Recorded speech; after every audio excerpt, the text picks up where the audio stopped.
আসুন একটি অভ্যাস গড়ে তুলি আমরা। আমাদের যে সন্তান, তাকে মা তার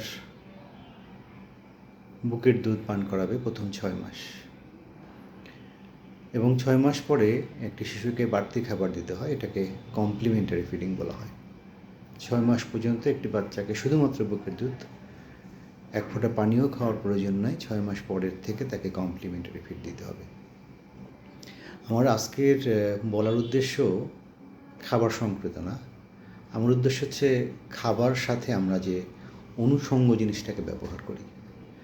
বাচ্চাকে খাওয়ানোর জন্য এখন বাংলাদেশের যে পরিবারে মোবাইল আছে, মোবাইল ছাড়া তো কোনো পরিবার নাই।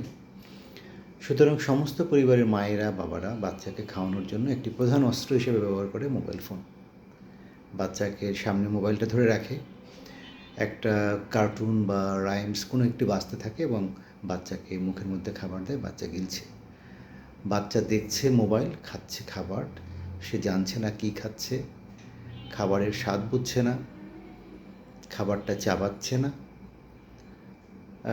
এভাবে হচ্ছে কি যে বাচ্চাটা মোবাইলের প্রতি এডিক্টেড হয়ে যাচ্ছে দিনে দিনে, এবং এর ফলে একটি বাচ্চার ভবিষ্যতের ডেভেলপমেন্টে, তার বিকাশে অনেক সমস্যা হচ্ছে। বাচ্চার কথা বলতে দেরি হচ্ছে, বাচ্চাটির মনোযোগের অভাব হচ্ছে, বাচ্চাটি অতি চঞ্চল হয়ে যাচ্ছে, বাচ্চাটির চোখের ক্ষতি হচ্ছে, বাচ্চাটির ঘুমের সমস্যা আছে, এরকম অনেক সমস্যা হচ্ছে। সুতরাং একটি অনুরোধ, আপনারা আপনার বাচ্চাটিকে খাওয়ানোর সময় দয়া করে মোবাইল দেখাবেন না। মোবাইল না দেখিয়ে তাকে গল্প করে, গান শুনিয়ে, অন্য কোনো ছবির বই দেখিয়ে তাকে খাবার খাওয়াবেন। আশা করি সেটি বাচ্চার ভবিষ্যতের জন্য ভালো হবে। ধন্যবাদ।